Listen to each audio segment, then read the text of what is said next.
welcome to the Deep Dive. Today we're taking a really concentrated look at the relentless fight for safer streets. Yeah, and we're going from the hyper-local, century-old history of one safety council. All the way to the halls of Capitol Hill. Exactly. Our source material is all centered around this special report about the Delaware Safety Council's recent trip to Washington, D.C. for the Roadway Safety Advocacy Days. Right. And the mission for this deep dive is, well, it's kind of twofold. First, how does an organization that was founded way back in 1919, A long time ago. how do they translate that original mission into, cutting-edge national policy advocacy today?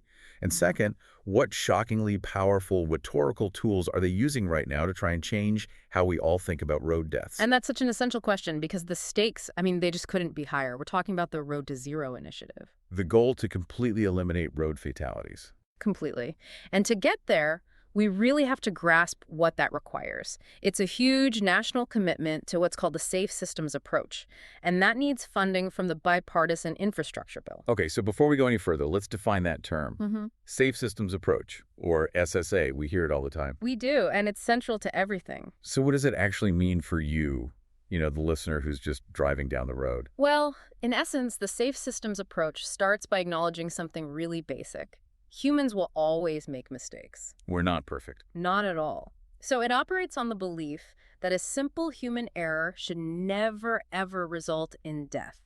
The responsibility is shared across the entire system. It's not just on the driver. Not just on the driver. It's about forgiving design, making roads safer, managing speeds better, making sure cars themselves offer more protection. It's all designed to absorb the consequences of that human error. So that one mistake isn't your last one. Exactly. That reframing, shifting responsibility from just the driver To the whole system. to the entire road environment. Yeah, that's what feels so transformative. So, okay, let's go back in time and see where this whole mindset started. Right. Because the Delaware Safety Council, the DSC, they are not a new player here. Oh, absolutely not. They're like institutional bedrock. The DSC was established way, way back on June 4th, 1919. Wow. Founded by Irénée DuPont, who was the president of the DuPont company at the time. So this wasn't just some small venture. No, this was a powerful recognition from a huge industrial leader that this new age of cars, Right. it needed an immediate and a really coordinated public safety response. And that history is probably why their voice carries so much weight today. Mhm. I mean, the DSC wasn't just a state safety council. It was the very first in the country. The first one. Precisely. And that status meant they immediately became a founding member of the National Safety Council. They weren't just reacting to standards. They were, in a way, writing the blueprint. It's pretty mind-boggling when you look at their early work. I mean, so many things we just take for granted today came directly from what they were doing in the 1920s. It's true. You have to imagine the chaos. The lack of standardized rules was a public health nightmare. Right. So think about this. In 1920, just a year after they started, the DSC produced and distributed the first ever driving manual in Delaware. First one. Yeah, a copy to every single automobile owner, plus thousands more to state officials in charge of licensing. They were literally inventing the rule book for driving. I can't even imagine a time before that existed. No consensus on stopping, signaling, speed. It was chaos. They saw crashes were going up and they just moved to create order. They established the first rules of law for driving, stopping, parking, even using your lights. And it wasn't just about driver behavior. No, not at all. By 1929, they did this huge traffic survey, and that directly led to major improvements in highway engineering, in enforcement, and in public education. They were working on the 3 E's of safety right from the start. Engineering, enforcement, and education. Yep. And to tie this back to that safe systems approach, the idea of a forgiving environment, Yeah. we have to look at Irénée DuPont himself. Right. The sources point out he wasn't just a policy guy. He was an innovator. He's the one who incorporated plastic into windshields to create stronger safety glass. To reduce fatalities. Specifically to reduce fatalities. He understood the car itself was part of the system that was failing. And that's the perfect conceptual bridge. Back then, if the car was causing injury, he engineered a solution into the car. A more forgiving product. That philosophy, it's a direct line to the modern safe systems approach, which just says, if the road environment is causing death, we have to engineer forgiveness into the environment. Roundabouts. And how does that show up in their work with state agencies? Well, they work very closely with DOT, the Delaware Department of Transportation. They're addressing concerns from the Advisory Council on walkability and pedestrian awareness. Okay. But maybe the most direct link between their mission and state enforcement is their behavior modification driving classes. Tell me about those. What's so unique about them? They are the only approved provider for these specific in-person classes. And this isn't just traffic school. This is remedial education mandated by judges for people who get cited for excessive speeding or reckless driving. So if you're driving dangerously, you end up in a classroom with a DSE instructor. That's right. It's where they directly tackle the e-bird of education and try to change behavior. It's a key part of the whole enforcement pipeline. So they're working at the grassroots level with individual drivers and at the same time at this really high strategic level, reviewing legislative reports. That's a huge mandate. It is. And that combination, that local history and that hands-on relevance, that's why their voice was so powerful when they took their mission to the national stage in D.C. Which brings us right to that, taking a local crisis and trying to make it a national priority. This advocacy event happened right after National Distracted Driving Awareness Month in April. Yeah. What did it look like? What was the feeling there? The scale was just, it was immense. And the atmosphere was charged, really charged with both grief and this real determination. Wow. You had over 170 family members there. From how many states? From 36 different states. And they were backed by this coalition of powerhouse groups, the National Safety Council, Road to Zero, Families for Safe Streets. So a very unified front. A very loud, unified demand for change. And the DSC's role in this was pretty unique, right? They were the only state-level safety council there. The only one. Just their executive director, Stacey Inglis, and an instructor, Guy Vanderlick. So why was it so important for them specifically to show up? Well, the executive director said it directly.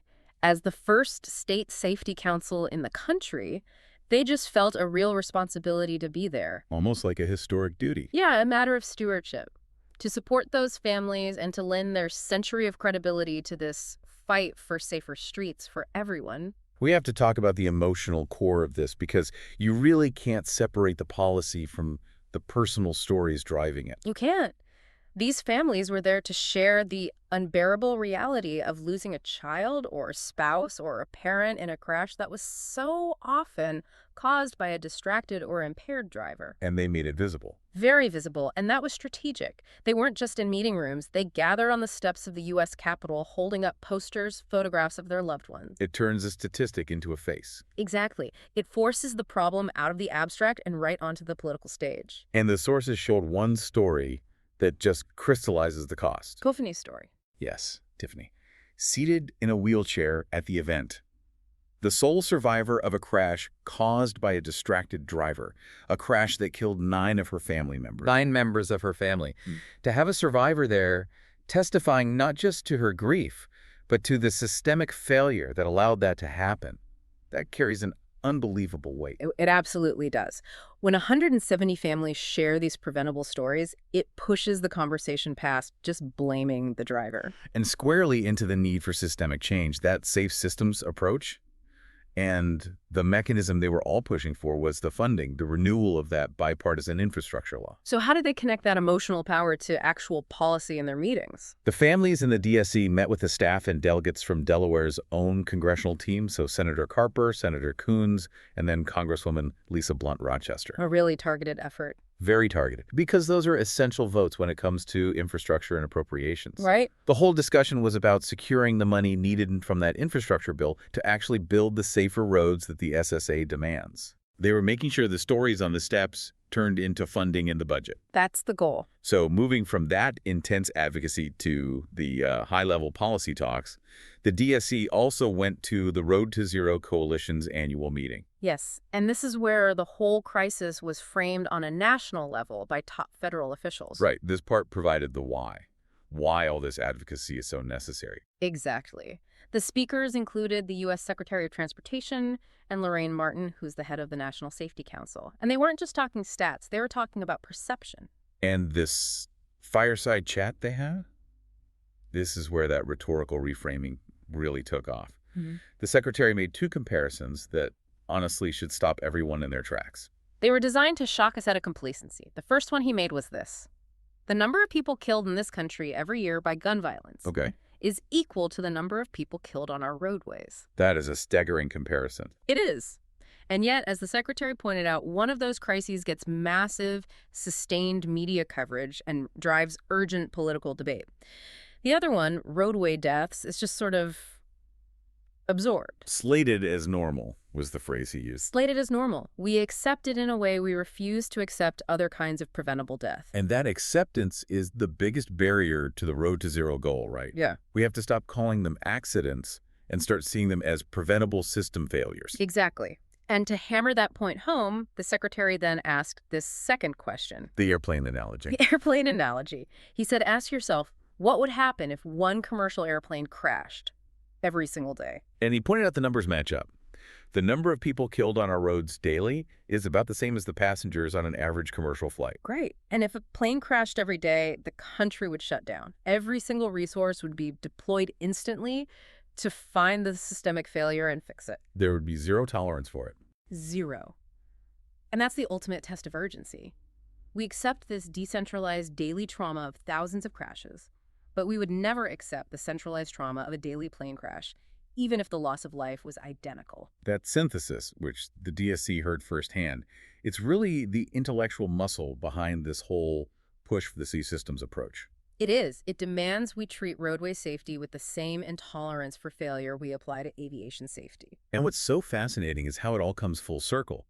The DSC's mission in 1919 was to impose order on a chaotic new technology, the automobile. And now, over 100 years later, they're fighting to impose that same order on societal complacency and, frankly, on inadequate infrastructure funding. and the funding is the crucial link. For state efforts like DSC's education programs or Del DOT's engineering projects to actually align with that national Road to Zero goal, they have to have the money from that bipartisan infrastructure bill. It all comes down to that. So, as we wrap up this deep dive, we've covered a ton of ground. We started with the creation of the country's very first State Safety Council, Founded by Irene Dupont. which led to the invention of safety glass, a physical mitigation for human error. And then we moved all the way to this modern national advocacy movement that's using these deeply personal tragedies to force a policy shift. And crucially, we heard those powerful rhetorical tools being used by our national leaders to challenge our very perception of what a normal number of deaths even is. The journey began with engineering safety glass. And today, the focus is on systemic engineering, the safe systems approach. We saw the DSC's founder created stronger safety glass to reduce fatalities. So here's a final thought for you to consider. What systems or laws or technologies today would be the next generation of safety glass if we actually implemented them widely? And time back to that urgency. When you think about that national discussion, which of those two comparisons from the Transportation Secretary, the one about gun violence or the daily plane crash, which one resonates more with you? Which one finally challenges the status quo, and what narrative shift finally convinces us all that road deaths are not normal, but a preventable failure of the system?